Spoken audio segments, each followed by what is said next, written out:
real into natural path and stuff. No. So, Let's see.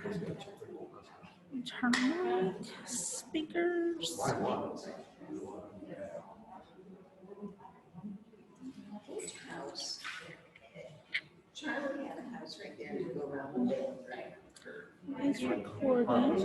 Yes. Which one is it? What was it? It's in very bad Wrong shape. button there. It was a cute little cottage at one point in time. It's in very bad shape, but it's Video. right across the street from the entrance to the, That's what we got. it's marine store now, but it used to be the fitness center. Oh, okay. Oh, cool. Just a little thing that's got a chain link fence in front of it, and it's an old cottage. Okay. I wasn't looking, but I was thinking it was wrong right on there. Okay, but it's more on. Got really big really quick. There we go.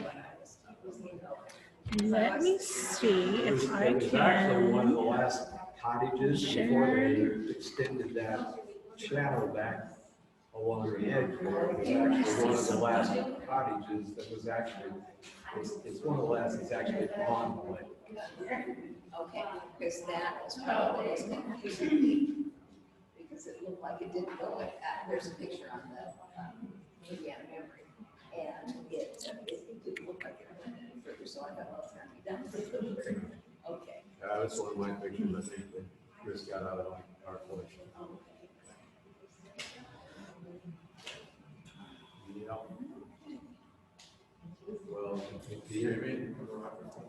Yeah, Here's a give little me- tidbit for you. So my dad, we didn't use it until I was first went into high school. Well, I guess I'll just have to go this way because I don't know how to share my screen. So John Ricker lived in that house for a number of years with his kids, with his young family. Yeah. Okay. Yep, I'll figure that out later. I remember going over to the brick building over there by the old. All right, we're going to get started. Whew, that's right. I am Jamie Clements. I am the director of the museum here at the community center. We are doing this program in conjunction with Syracuse-Wawasee, and I'm going to turn over the festivities to Mark Connect here in just a minute. Thank you for wearing masks. If you're sitting down, you can take your mask off, but as soon as you get up, if you'll please put it back on so we can kind of squelch the germs a little bit more. So I'm going to turn it over to Mark, and we'll be good to go. Thanks, Mark. Thanks, Jamie. My name's Mark Connect. I'm representing. Oh my goodness. I know it's bright, sorry.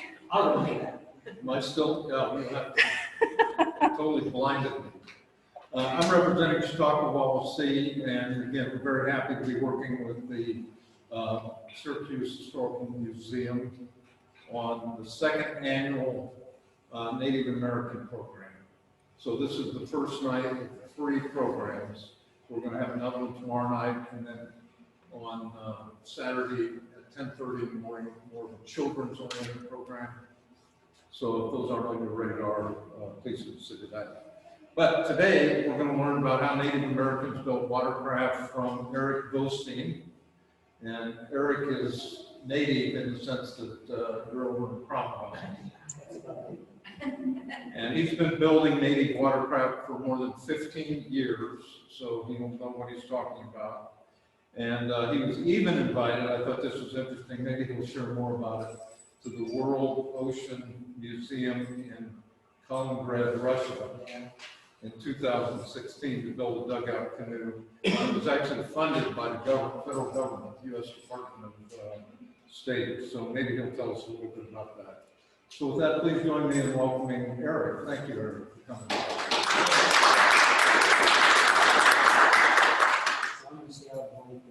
So yeah, I guess I could talk maybe more about the Russia trip. Really, there's not a lot to say about that, other than they were trying to do what they called cognitive diplomacy.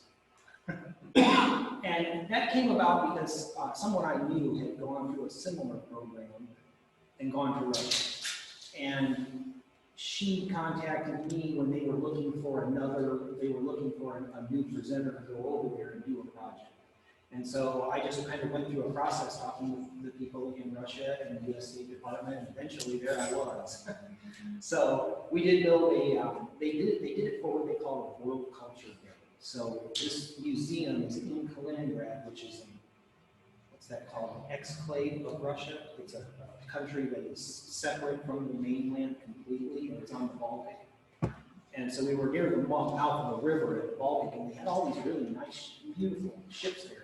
It was a museum of, they had stuff from the sea, like they had a complete whale skeleton. They had some Russian submarines that had gone really deep in the ocean and done exploration. They had a military submarine, a retired Russian military submarine. And then they had a tracking boat that tracked the space station, the International Space Station. So while we were working on it, on the canoe, we were maybe from here to the blue building over there, from that ship. And when the space station was going over, you knew it because the satellite thing would track it. It would move slow across the sky. You'd see it, changing position across the sky. So that was a really good, really fun experience. And I found the Russian people were very, very kind to me. So that was a nice thing because there's sometimes some tension there, maybe more now. And that was 2016, so there might be even a little more tension now. I don't know, but it was during the election, so they were very strongly pro-Trump. I'll say that the Russians really were very strongly pro-Trump, and they would ask me often about what I thought about the coming election. I tried to avoid the subject because, oh my goodness. To talk about our politics in another country just made me really nervous. So anyway, that's a little bit about that. Oh, I will say the last night that we were there, they had me go up and they started drinking vodka, the people from the museum, the people who worked there, and they got really, really angry. I mean, like to the point that it was a little strange. The people that I've been working with all week, but they said it's just what they do. It was really kind of there was a man who had been when the Russians were in Afghanistan. He was a ground trooper, and he kept asking me all night what I thought about America's involvement in Afghanistan. And at the end of the night, he was so gone that he literally was chasing me around going, "American hug, Sergey, American hug." And he wanted me to hug him, and I was not wanting to hug him, and he wouldn't give up until it was almost like they knew what to do. The two women who were there stepped in front of me and said, "No, stop." And he did. He stopped there. He goes, "Oh, Sergey loves mankind." It was hilarious in hindsight. Anyway, that's my story. So yeah, I do want to point out that this presentation, these slideshows, and this PowerPoint is the work of a friend of mine named Kevin Freeman from Michigan. And back when we were working together on several of the boats you'll see here, he put this together. And he gave me permission to use it. I always try to credit him when I do that because it's really his work. I changed a few pictures, used a little license in there. But this is basically his work. So let me just start kind of going through some of these. And I'll talk about stuff. This is called canoe construction, the way we call it, but really it's going to be more about watercraft in general. But we'll talk about how our canoes are constructed and my take on it and things like that. And we'll go over that.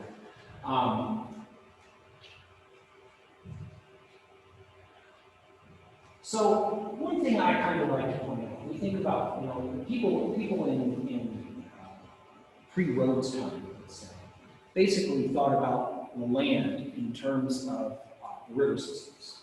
And the river systems sort of defined the boundaries in life and defined where the town, most of the towns were at major confluences, places like these. And I even know where several of these towns are on some of these confluences. And so water travel was important, but one thing I've come to find out that I think a lot of people find interesting and we don't often think about is if you notice these rivers, they really wind around, and it doesn't even, this scale doesn't show how much they wind in terms of oxbows and the river going back and forth and way up north and back way down south, you know. And so what I found is that when I see accounts of people traveling these river systems, going from one place to another, if they are just traveling with what they can carry on their back or nothing at all, it is much faster and preferred to walk the path that basically parallels the river but cuts off all of the oxbows.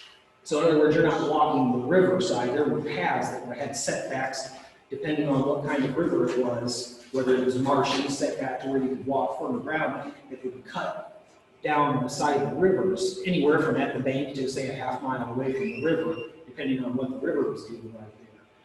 However, when we start talking about carrying a ton of goods, we had 1,000 pounds of stuff that we needed to move from this one river system down to another one, or say upstream if you wanted to set upriver, which that's a special term if you see it in historic literature when they say we set upriver. That doesn't mean we set off upriver. Setting is when you use a pole, because with a pole you can go up against the current a lot more efficient, even with a paddle, of course. So we see people using them in those different ways. Mostly the canoes are, and boats, we'll call them canoes because most are used when we have a heavy load on the rivers. Now that said, I suspect that there are a lot of dugout canoes in these lakes over here. And the reason I say that is because historically, if you look, most of the lakes had dugout canoes on them. Dugout canoes weren't typically ported for weight. They weigh way too much to be carried around. I'm not saying you can't do it. There's in that initial picture, I'll go back to it. This is a light, thin-edged canoe, and you notice it has a pole right there. You can put rods through, and two people can gather both sides, can grab both sides and take off of it. But it's still heavy. And I doubt they were portaged much on the major river portages. Typically, they were built on a waterway, and they lived on that waterway their entire life. So if you build one on Lake Syracuse, you would only go on the water you could get to from Lake Syracuse. So in this case, you could go to Wawasee, right? I'm not sure that connection has always existed. I don't believe it has. So back in those days, that connection would not have been there. Anyway.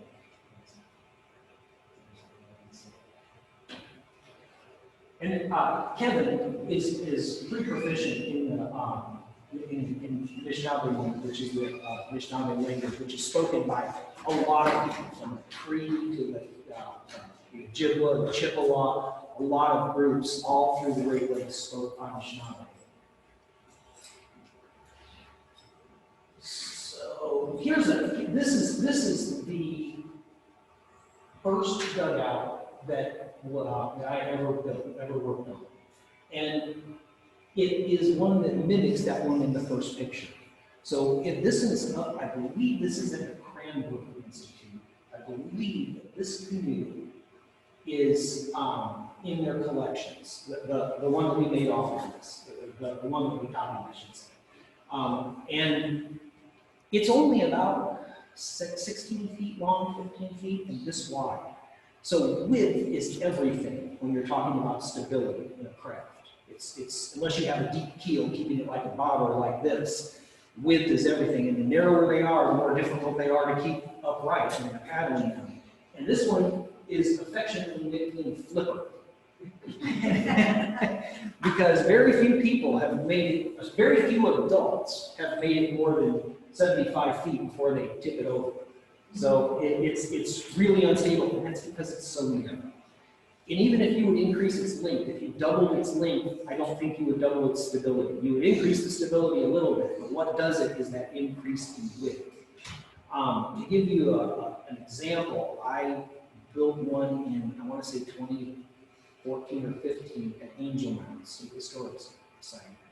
And it was 32 inches long. It was about that wide. And it's 15 feet long. When we put it in the water, I went to sink it, and I'll explain that in a minute. But I literally stood on the edge, on the gunwale, right in the middle, and just sat down there.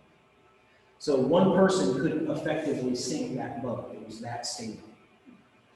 We even took an elderly lady for a ride in it with a lawn chair. We put a lawn chair in the boat.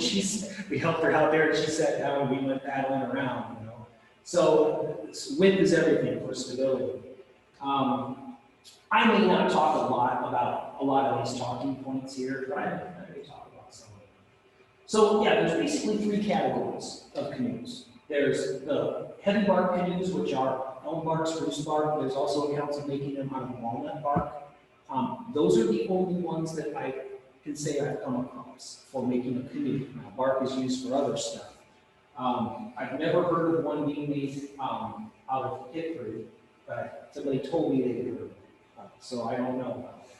There's also the Wawasee jiman, which jiman is the Anishinaabe word for canoe, and that's a birchbark. That's the iconic. You know, we can talk about, and really there's a reason for that. It lasts. Okay, I'll do some comparisons here.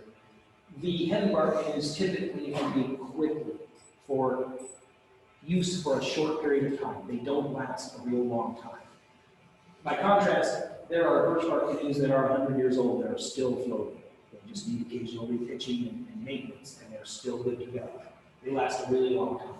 Dugout canoes, there have been archaeological examples found that are hundreds of years old that were down at the bottoms in cold water that really never rotted and are basically still seaworthy.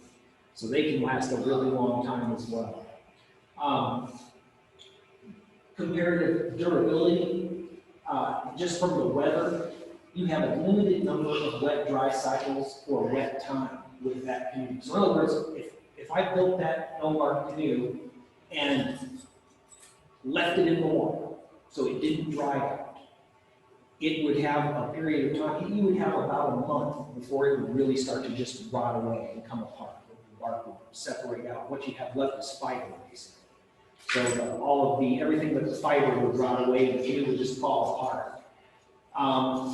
If you dry it, if you build it and use it for a little bit and then dry it, it will dry.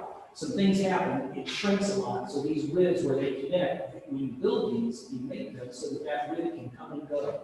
It's actually just stuck behind that gun piece with enough room in there so that it can go up and down. And so when it dries, it'll shove those things up to maybe, that high or so. And then when you wet it again, it'll expand. You have to push all those back down before you use it. So you have a limited number of those. Maybe and I've never actually tested it, but I think on this one, we got about a dozen wet dry cycles out of it, where we would dry it, and then wet it and use it, and then dry it, wet it and use it. And after that, it's developed some splits right down along here. And eventually it was left in the woods, and it rotted away and gone now. I think that one was built in 07.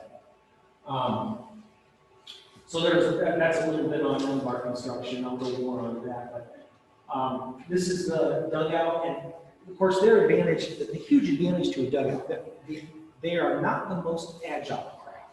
They tend to be kind of sluggish to turn, depending on how long they are, of course. And they're slow to get going, but they're like a barge. They just, once you get them moving, they have the momentum to keep going, but they're also harder to stop. If you're trying to stop fast, or say you come to a bend in a river. If I were river canoeing, I would much prefer short dugout or lighter, one of these two. That said, we have a lot of accounts of people using dugouts on the rivers. I'm not saying that it's not something that will be done or is not doable. Big advantage, super durable to impact. You can literally take this thing and drag it across an inch deep shoals for a half mile with 3 guys in a row, and then just get in it and roll. Again, you're paddle when you're done. This one, you don't dare hit the rocks with it all, and this one too. So these, they're much more delicate to impact, but durable in other ways. So, well, not this one. And the elm bark canoes tend to be a one-shot deal. Heavy bark canoe. So yeah, when you do this, and I brought a few things to show.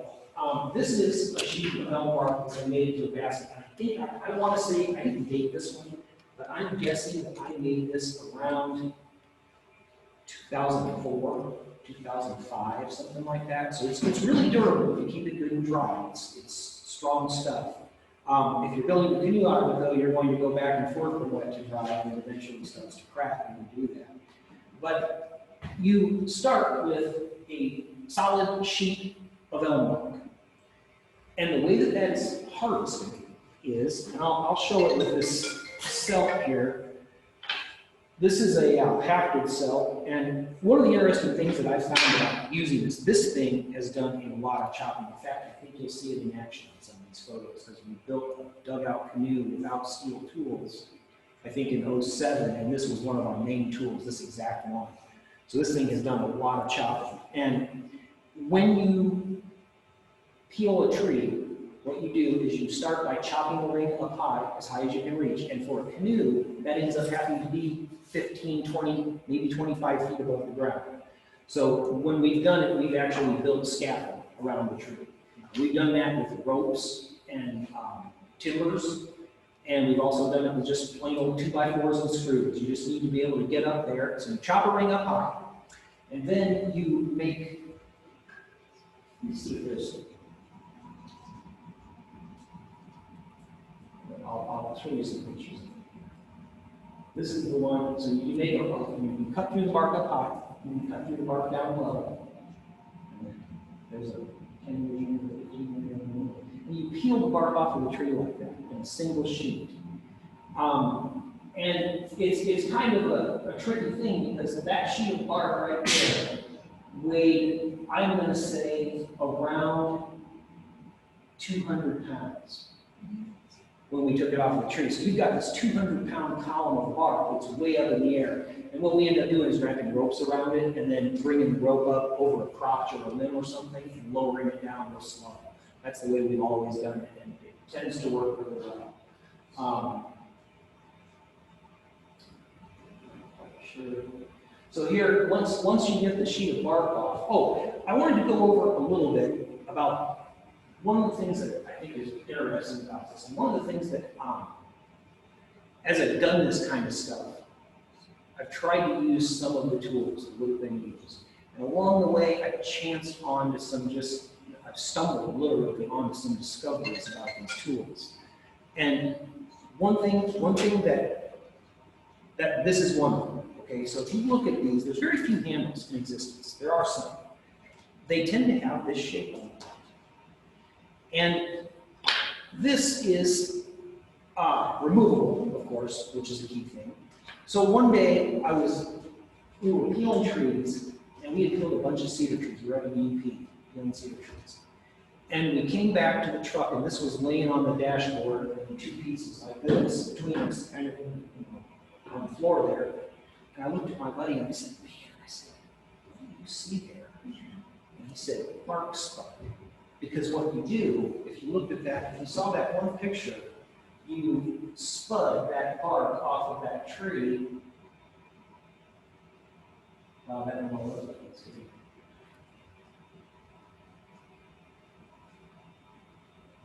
So you're using these spuds. And when you're peeling smaller trees, you don't need 12-foot long spuds.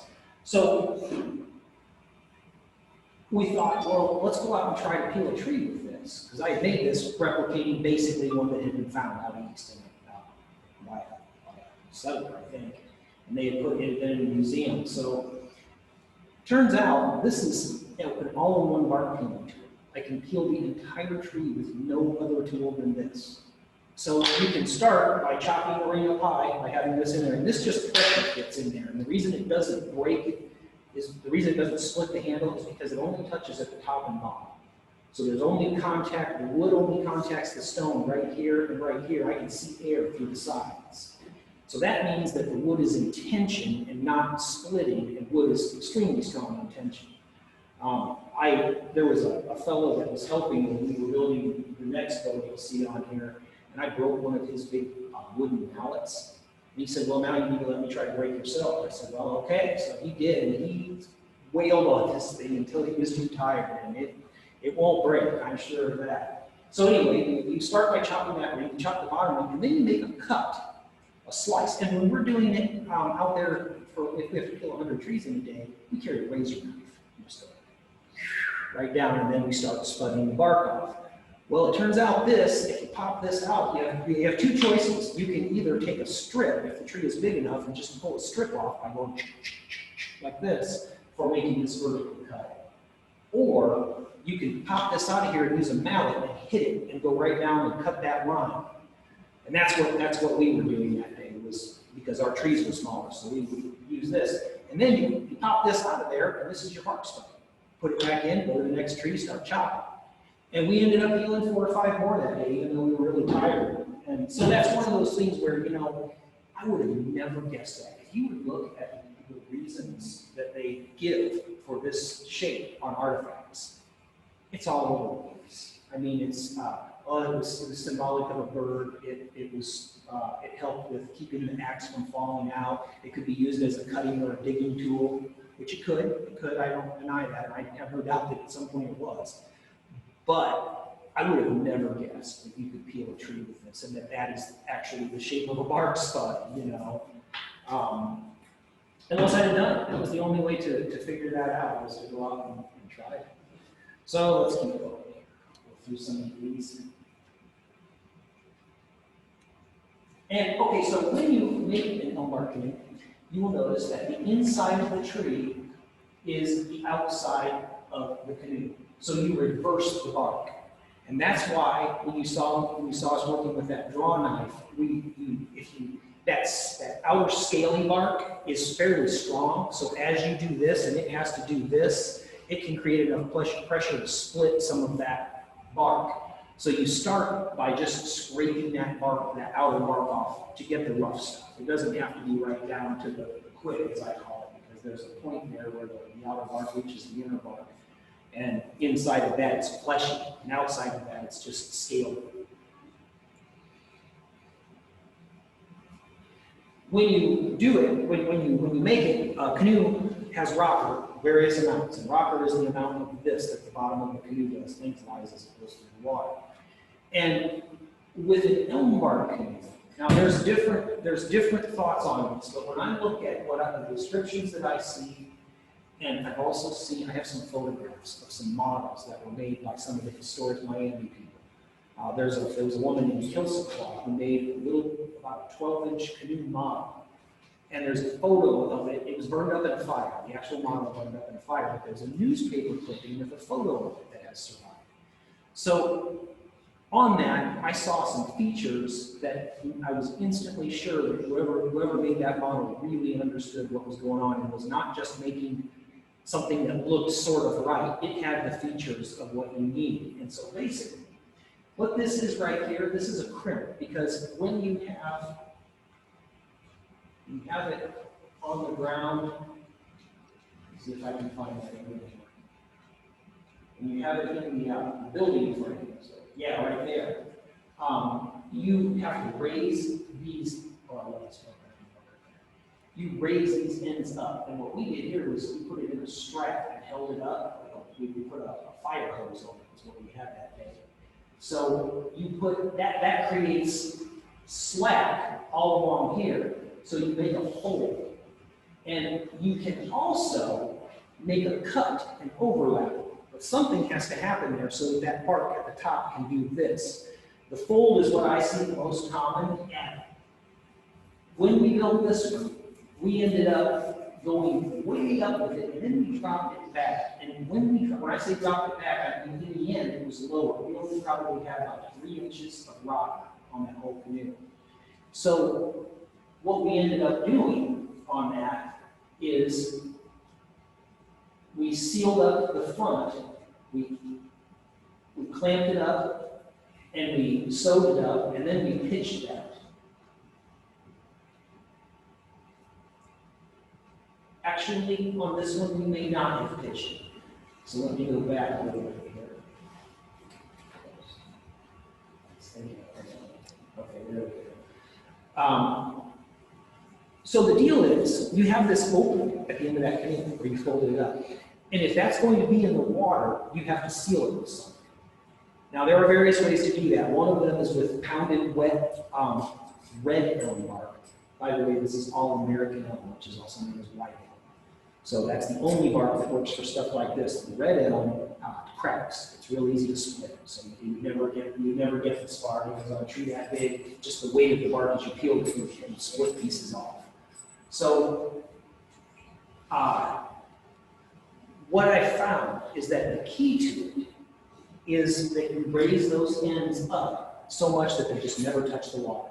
So the last few that I've built, and if you're familiar with Townsend's, Jess Townsend's down in Pearson, they did a video and built one this spring, and I was kind of their consultant. You know, they dress up in period clothes and do it with period tools. And basically, I found the tree and I guided them through the process because none of them had ever built one before. And they made a nice one, and that's what they did. So you take that rocker and you go, it's an extreme amount of rocker, so that basically the ends of that canoe are up so sharp, and I think they even went maybe at an angle more like this. And you also find that it's easier to make that crimp. If you start bringing that down to where that crimp is almost not happening, it just kind of bunches up there. But if you make a nice big fold so it brings those ends way up, it makes the crimp a lot easier.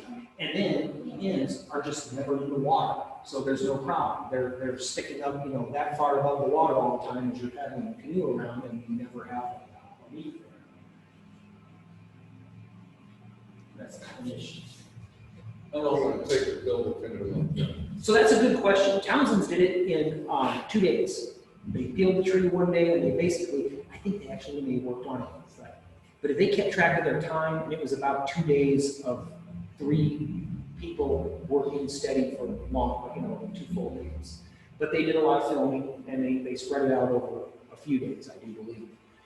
So it's a really good question, though. The accounts suggest that 2 or 3 people could make one in a day. They could get to the edge of a river. La Soleil, who came down in here, came down through these parts, and he built one. And he's a famous, if you're not famous, but well-known historian. He kept journals. And he came down, he was the first French explorer to come down into Indiana and southern northern Michigan. And he actually built one. And I think they said it took them the better part of an afternoon to build one. So it can be done very quickly. It can also be done very ornately and take a lot more time. It has a lot to do with how many ribs you put in, how many forks you put in, and whether or not you put what's called sheathing. So a birchbark canoe has slats of wood that completely cover the bottom going back and forth like this. You can do that with this one, but I don't find that it makes much difference because the canoe isn't going to last very long anyway unless you just dry it and hang it on the wall as art. And it's really pretty to do that. So as an art piece, I've seen several built with the sheathing that goes back and forth. But if you're just trying to get across a river, you don't even need this fancy. You just need 1 fork in the middle, a canoe about this long, about 2/3 that long, 1 fork in the middle, and a couple of ties at the crimps to keep it up, because you can just tie that there well enough that it won't fall and stay out of the water. And I would say that if I had the right other person with me, who really knew what they were doing, knew the tools, knew the materials and the process, that we could build one easily in a day. And that's often what we see on the historic accounts. They come to a river, they don't have a boat, need to get everything across the river. So they take an afternoon, build a canoe, ferry everything across the river, and just abandon it and keep going. It was a quick process. And that's really, to me, that's kind of the essence of the elm bark canoe. It's a quick, easy to build craft that can be built very crudely to do a job, and then it's gone. And if you try to build it to last longer, you're not going to get much more anyway. So unlike the birchbark, which could last 100 years and are often very ornate, beautiful, beautiful craft. The nicest paddling craft you'll ever be in. I mean, an 18-foot birchbark canoe can weigh 70 pounds. And it floats so light on the water, wind can be a problem. And there we are paddling it. That's Blue Channel Indian Village. Anybody wonders where that is? If any of you know where Indian Village is, over in North County. There's just one. There's our favorite. We staged that. Took that picture going out across the village lake there with the otter quiver and the nice. So the Birchbark canoe. Now I want to say I've never built a Birchbark canoe. We don't have Birchbark around here.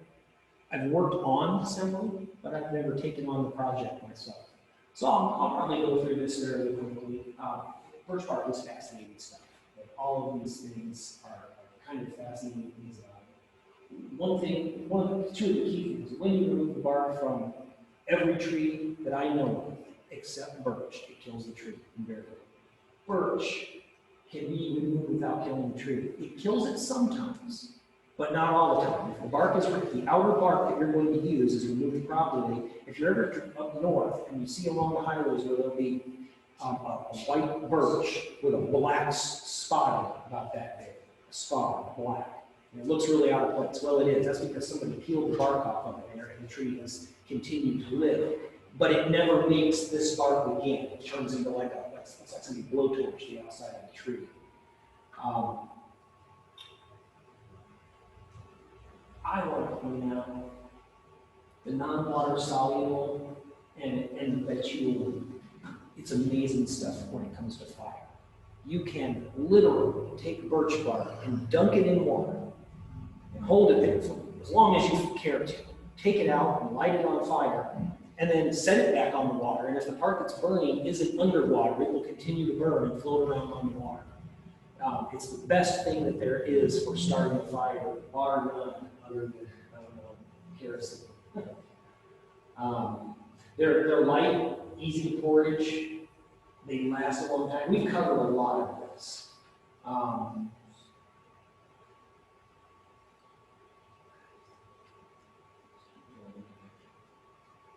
And I may go through this, fairly quickly. You start by splitting out the rails, and those are going to be the gunnels. And most of that is typically done with white cedar. White cedar is found where birch is found. So the two are found together. Now, these tools are common in all of it. This is a bark awl. And when we're building the canoes, even whichever one that's made of bark, you have to punch holes for all those sewings. And I use an awl that I made, and it all tends to have 4 sides. There are 3-sided ones, but they don't work as well for some reason. 4 sides seems to work the best.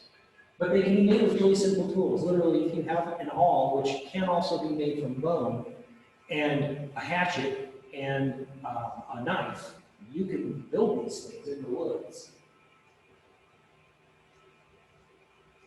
What's happening here is this one is at a school up in near Grand Rapids, Michigan, in Ada, Michigan, and they built it over the course of a semester at the school, and they had to have a movable building location. Typically in the woods, that's done right on the ground with stakes, just like you saw on the elm mark. That is splitting spruce root because they are sewn with spruce root. The elm canoe can be sewn with. It's sewn with bark. The strongest is hickory bark. Hickory bark is incredibly strong. In fact, there are accounts of sellers who will break a leather plow line and replace it for a day with hickory bark, because as long as it doesn't dry out, it's extremely strong. If you let it dry out, then it gets pretty brittle. They can also be sewn with the bark of the elm tree. So you can take the same elm and cut the tree down after you peel it, because you don't want to drop it before you peel it. And I guess I should tell you why. When the tree falls, it's almost impossible to keep it from flexing enough that right on the center and the sides there will be a split. And you'll go to peel that bark off and get there and it'll just split right off. And now you have 2 halves of the tree. And I've even done things like letting it hit another tree on the way down to kind of slow down and pull them down the track. I've never dropped one and had it have good bark. So I just quit trying this. But you can take the bark off of the smaller one and use that to tie away. I'm going to go through these fairly quickly. There are some pictures of building these. And if anybody has any questions about anything you see there, feel free to ask. I might be able to answer. Like I said, I've not, What's he using to stitch it? spruce root. So the root of a spruce tree, and you can get that from any spruce tree, even around here. These are black spruce for up north. White spruce have good roots too. Tamarack work. Tamarack roots work. Mulberry roots actually work really well. Are really strong and flexible. So there's a number of roots that can be used for lashing, but this is black spruce. And to gather them, you just look for a sandy place because it likes to grow in sand, and go about from me to you to the trunk of the tree and out beyond its branches and start dragging a mat through the ground, and you'll catch a root. And if the sand is nice, you can just start pulling. It'll pull sometimes a 20-foot root that only goes in. I've done that. Yeah, and in 20 feet, that root will go from that thick to that thick. So it's almost no difference in thickness in 20 feet. And so then what you do, and there was probably a picture of that. I'm guessing there was a picture of splitting spruce tree, but I'm not sure. Yeah, so there's cleaning the bark off. So the first thing you do is boil it and strip the bark off of the root. And then the core you split. And when you split, this is spruce root right here actually. When I first started making these, I had an abundance of spruce root because I was working up there in Michigan in Birchbark. Now I use elm bark strips or hickory bark strips to sew that. So you split it. You have a round root and you split that in halves, and you can split almost perfect the entire length of the root, and you can steer it. So I know that sounds a little odd, but basically if you're splitting, and this goes for wood too, basically any natural material that splits, wood or roots.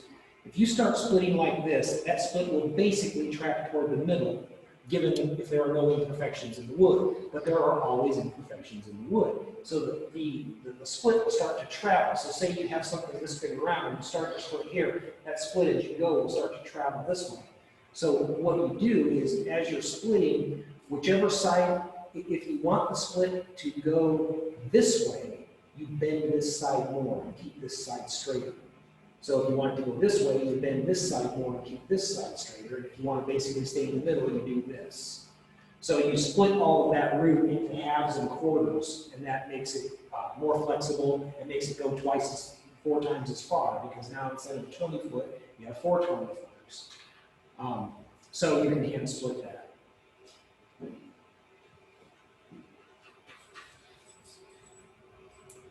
And that is a typical thing that Birchbark uses, some of it's spruce root. Like I said, tamarack works, white pine does work, it's the roots don't tend to be as long. There are quite a few around here that will work.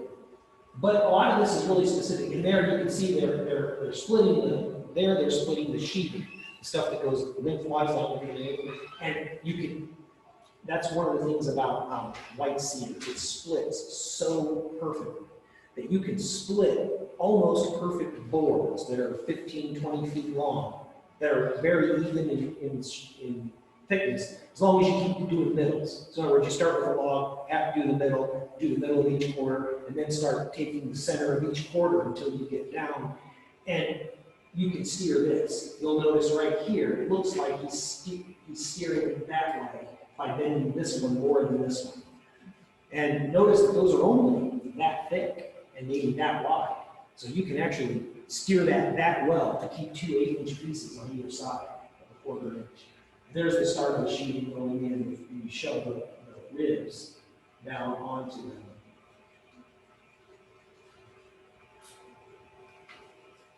So, any questions about Birchbark? I don't, like I said, I've not built one, so I'm not going to talk a whole lot about Birchbark, but they are an iconic craft, and they're probably my favorite few to paddle. So some key things about dugouts. I'll just kind of throw them out there. You can read through them too. They are properly built from a living, standing tree that you cut down and build the canoe immediately and never allow it to dry. And the reason for that is simple wood drying mechanics. On a big tree especially, on a smaller, any one that's smaller than about like this, and especially of white pine, not necessarily of tulip, you can dry it and it won't crack too bad. When you start getting into a tulip tree that's this big, if it dries, it develops deep cracks that can damage the structural integrity of the canoe. So what you do is you build that out of a fresh, green, living tree, and then when you're done using it, you just sink it in the bottom of the lake. And that's where it lives. And when you want to use it again, you pull it back up to the surface. Now I have a little bit of a story, another thing I've discovered from doing this, which there aren't many, but there's a few. The one that we built at Angel Mountains, and I want to say that was it must have been 2013, because it's been underwater 7 years now. But that particular boat is a tulip tree, yellow, also known as yellow poplar, about that wide, and the thickest place on it is the floor. It's about that thick in the floor of the canoe, so it's like a board that thick down there. And I thought, well, I'll put it underwater, and in a year it'll be waterlogged. And when I go to pull it back up, I'm going to have to not only take all these rocks out, but pull it to the surface. So I go back to pull it out the next time, which was about a year after we first sunk it.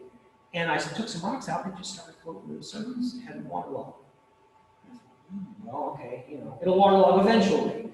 Well, I pulled it up last fall. It's currently sunk in a pond near where I live, actually a small lake, a private lake. And the last few times I've put it under, I have put round rocks in it until it's kind of suspended in the water. It won't quite stay, just suspended. Then I add 4 concrete blocks to it, because I can count them easy, right? 1, 2, 3, 4. So I go out there and I pulled the 4 blocks out last fall, and nothing happened, but I took 2 of those rocks out and it just separated from the muck and started to float up. So after 7 years underwater, this canoe is still not waterlogged. And so I suspect that is one of, if not the primary reason that the tulip tree, in a lot of native languages, is called the canoe tree. It will not waterlog, unlike white pine. White pine will waterlog. That I know for sure. So that's something that I sort of discovered on the way, and I would have never guessed that. I would have never guessed that after 7 years underwater, only being that thick, that thing would still float to the surface when I took the rocks out, but it does. And that's kind of nice, because think about it, if you're out in the middle of the lake and you capsize, and your canoe is waterlogged, it's going to the bottom, and I do think that eventually it has to waterlog. Okay, now I could be wrong about that, because I haven't watched it for 100 years yet.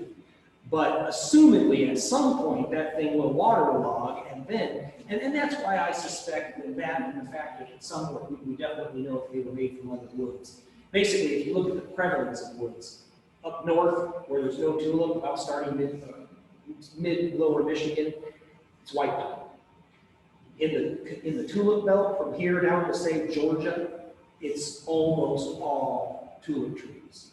And then down south, there's a mixture of cypress and southern yellow pine, for the most part, that I found. But there are examples of chestnut, there are examples of walnut, there are examples of oak. Lewis and Clark built cottonwood. Of course, they commented on how they started to waterlog so badly that they could hardly use them anymore towards the end. Cottonwood soaks up lots of water.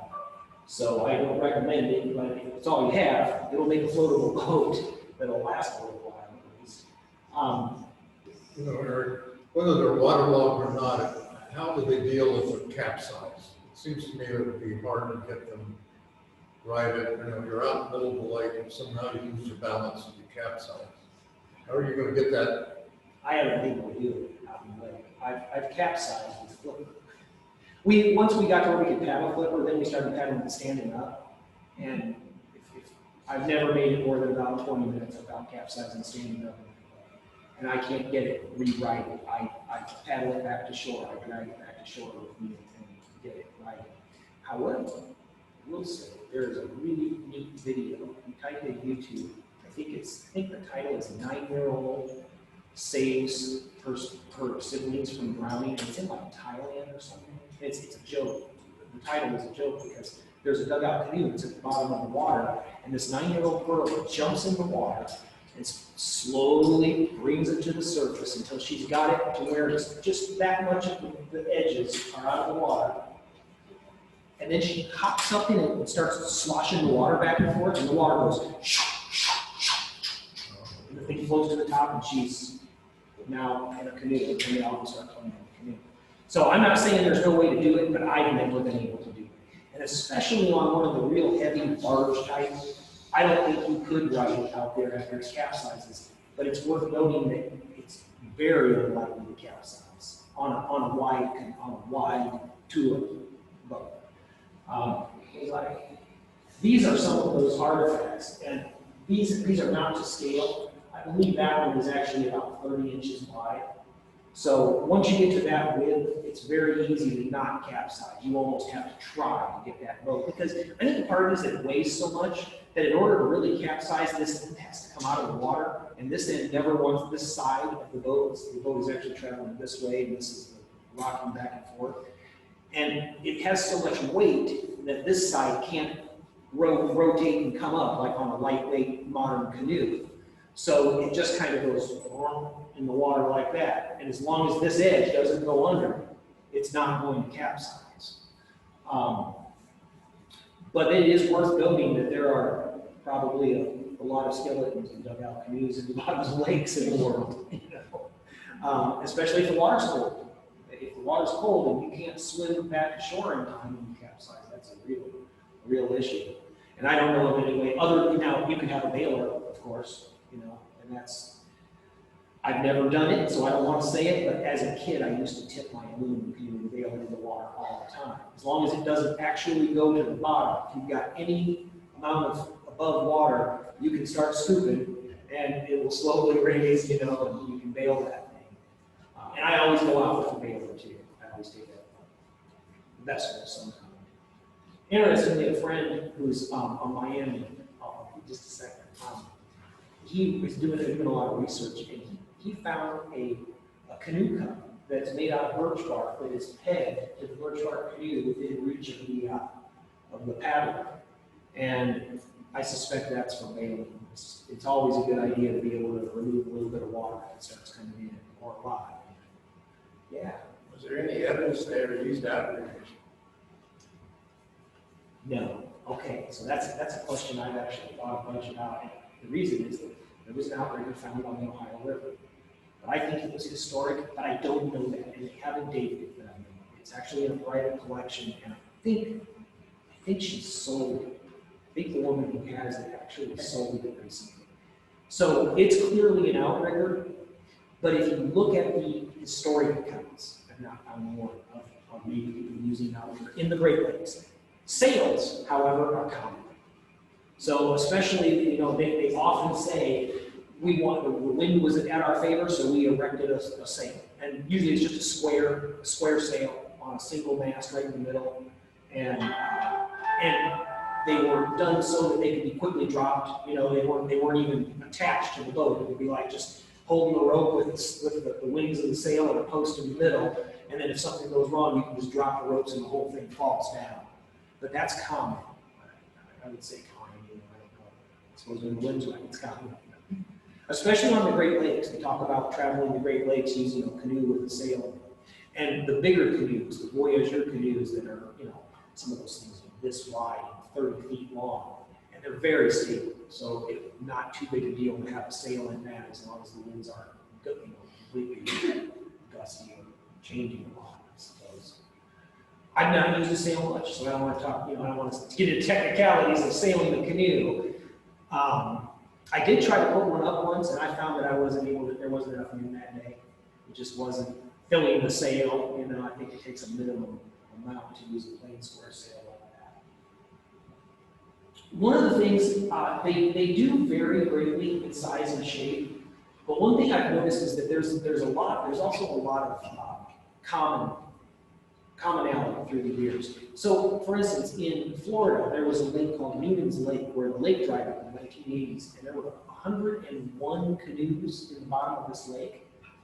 And archaeologists went out, and before they reflooded the lake, they documented them. They didn't pull them out of there, but they dated them. They took a lot of samples and dated them, and they had everything from about 8,000 years, according to the carbon date, to about 600 years, and they hadn't changed much at all in that time. The overall shape, let's just say, what did it look like? The boat, they all looked, they were the scow end type, so this, I call this more of a prow end, and the scow comes up as just like this with a square across the front. And that's the way most of those at Newlands Lake were. But oddly enough, they didn't change much through time.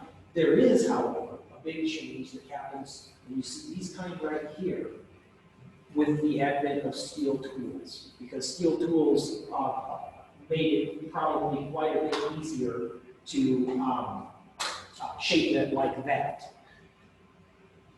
One of the interesting things I've discovered as I look at these artifacts is when you have a historic canoe, the edges, the walls of the boat, so we've got the bottom, we've got the walls that come up like this. On a historic canoe, the walls, the interior walls of that side tend to be straight and flat.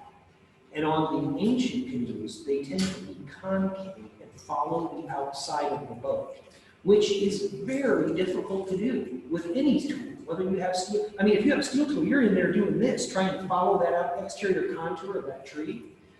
Turns out when you burn, that's what happens.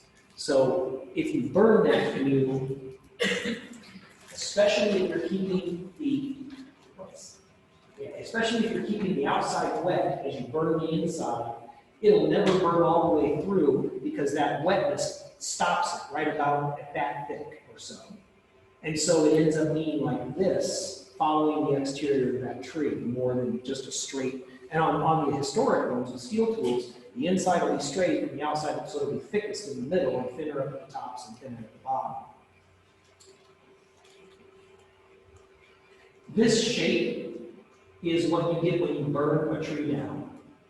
Here's an account, there's an existing, notice that, you know, that could, if that didn't rot off the earth, who knows if it did, but that's another one that shows roughly that same bark spike shape on it.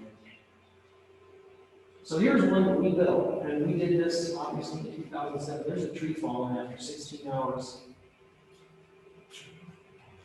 So I see I don't have much time left, but I'll just kind of keep going here. One of the things that we found is that that tree, when we started burning it, it was about that big around, and for the first 10 hours, it took 16 hours to burn it down. After 10 hours, it had burnt maybe that far of a tree this big around. And in the next 6 hours, it burnt to the ground. So as I thought about that, and I was thinking about it as it was happening, what we think happens is the whole mass, there's a lot of water in that tree. And that fire has to heat that whole circle cross-section up hot enough to expel the water as steam, and then the wood can burn. But until then, the mass of the tree keeps it from burning very fast in the water. So it started off, I bet it took 2 hours just to burn through that little bit right there. And then another 4 or 5 to get to that point. And then in the next, like I said, in 10 hours, we had burned maybe that far into that tree. It just had a little hourglass to it. And in the next 6 hours, it burnt to the ground and fell. We split the top and bottom on this one. We used antler wedges and wood gluts. Antler wedges were used to start it, and then the wood gluts were used to finish the splitting once we had the antlers going in.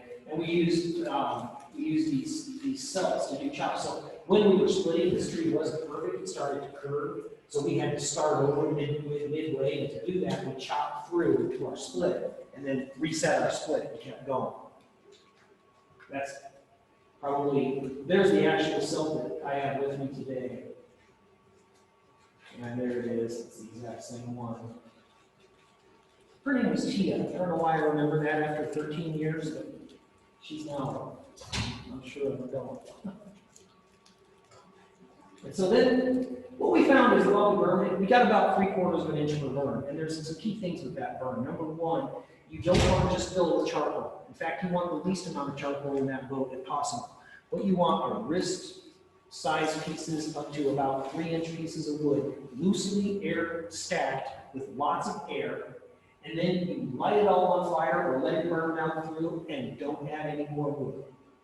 And I think that the biggest reason for that is that what you need is heat and air against the wood that you're trying to remove. And if you get too much charcoal buildup, it excludes the air from the surface of what you're actually trying to remove. So the charcoal is burning out here at the interface of the air and the charcoal, and very little heat is making it back to here.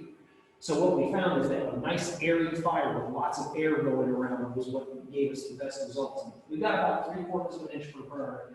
And most of these dugouts are no more than a foot deep. And with a 2-inch floor, so you're only removing 10 inches of wood. That's about 8 to a dozen burns, depending on how much you get with how much removal you have with each burn. Another thing is that while we were doing this, it occurred to me that if you put it in the water while you burned it, it would never burn through, and that's what we did. We actually rope staked it and sunk it so that just the edges of the boat were out of the water, and we would burn it in the water. And that kept it from ever burning through on the sides. Here's some fifth graders paddling it around. And there's my friend and I showing off. We did not tip. Even though it looks like we're about to, we say that. If you look right there, that's a fire going right there. There's a fire going in that boat. It's a common thing, and we see it in the early depictions. That one that was up there earlier, there was a fire going in that canoe. There's a John White watercolor that's in the public domain of Native people fishing in Chesapeake Bay, and they're out there with fires going in their boat, roasting fish as they catch them. It's worth noting that fresh fish lasts less than 24 hours, and cooked fish lasts about 3 days, so it's a potential method of even preserving that fish a little bit. I will say that when you are, yes, there's a John White watercolor, and some of the other boats, I believe, are cooking fish. I will say it's worth noting that if you're paddling in forward motion, you really don't want to be the back guy in that canoe. It's a smoky thing, and I took that position on that one, so I know. Here's the one at Angel Mounds, and there I said I remember I put this photo in this, but I did. That's an idea of the stability. I was trying to sink it there. Wow. And there are that's how floaty it is. That's how much weight that will take. None of us are particularly small people in that picture, and we're packed in there as tight as we could fit. Now, I will say that we didn't have much more than that out of the water. But now this is one we did with steel tools, and this is the one that you saw the picture of early on called Flip. I'll go through these real quick because we're almost out of time. Yeah, it was the middle of the winter when it was done, so we had special permission. I have a question. Yeah. On different woods, because it's documented, I guess, with woods, how many canoes have been found in the U.S.? I don't know the answer to that at all. That's a huge survey project to figure that out. I'm guessing thousands minimum. There was 100 just at one lake in Florida. And yes, you're right, a lot of woods have been documented, especially just a few here and there. I will say that most of them fall in, you could probably say that 70% of them are white pine or tulip or southern yellow pine. Cypress being right in there too.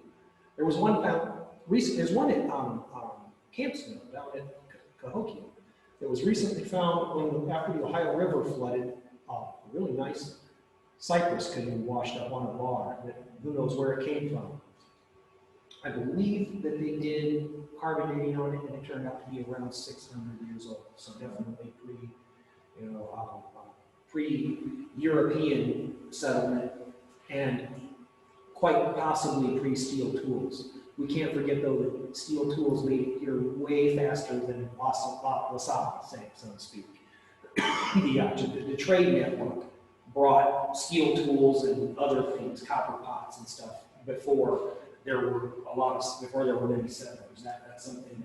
That's why we don't have very many firsthand accounts of Native people cooking in clay pots, because by the time anybody was writing any of these documents down, the metal had already been replaced by the trade network, which was very well established. And then there was the grand first voyage. We find that flipper, if you're a fifth grader, it works very well, and you probably won't do it, but if you are an adult, you should need that manual flipper. So, I guess I managed to bring it right at an hour. I'll take any questions or comments or anything like that. Probably the most difficult thing for me standing up here is what to leave out. You know, there's a lot of stuff that I just kind of glass over because I don't have so much time. Yeah. How did they harvest pitch to use for sealing? Well, I don't actually know how ancient people did it, other than I know the mechanics of it. I'll tell you what I do now. I go to graveyards, because in the graveyards, they keep the spruce trees really nicely trimmed, and those lower branches, it'll drip and start to firm up, and you can scrape a gallon in no time. And it's easy walking, you know. So that's one of the best ways right now is to go to well-tended parks or graveyards and just take a bucket or a vessel and scrape it right off the tree. I often use a hatchet to scrape it. And there's a process to that. You can use it raw, but if you heat it and boil it, depending on how much of the turpentine you boil off, and what you add, which for some applications you add things, it gets harder and harder as it cools. In other words, if you boil it for 5 minutes, it'll cool and be pretty soft. You can push your thumb into it. If you boil it for 20 minutes, it'll start to firm up where you can barely push your thumb in it. And if you boil it for an hour, it can get to where it'll dry like, it'll harden like glass when it cools. And then you can add fat to it, plain animal fat, and that will keep it soft over time. Because if you, say, boil it until it's soft, but you leave it sit for a year, it'll lose a lot of turpentine and harden up. So you replace some of the turpentine with animal fat. Bear and raccoon are the most common I see. And it stays, that doesn't evaporate off, that keeps it soft. But in some cases, like if you're mounting a point, an arrow point on an arrow or a knife on a handle, you don't want it soft, you want it firmer. And in that case, what I add to it is chopped fiber. So I'll go out and take a dog bane plant, strip off the fiber, and chop it into pieces that vary from that long down to real short. Mix it in, and it forms like a fiberglass. It locks it in, and that's kind of amazing when you have a lot of that fiber pitch, I call it, just because it has so much fiber in it. You can hit it with a hammer; it will just kind of. I mean, it's really tough and strong. But on the flip side, it is still a liquid.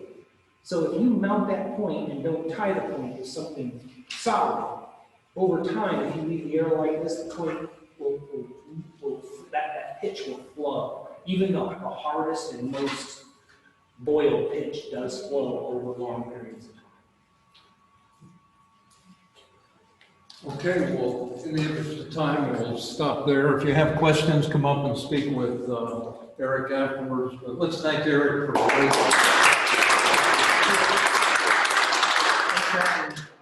So think about tomorrow night. We've got Jim Beckel and his daughter, Michelle Eddington, and 6:30 tomorrow night. One other thing before you go, there's a blue sheet of paper in the stack of papers on your chair that help us know how you found out about today's program.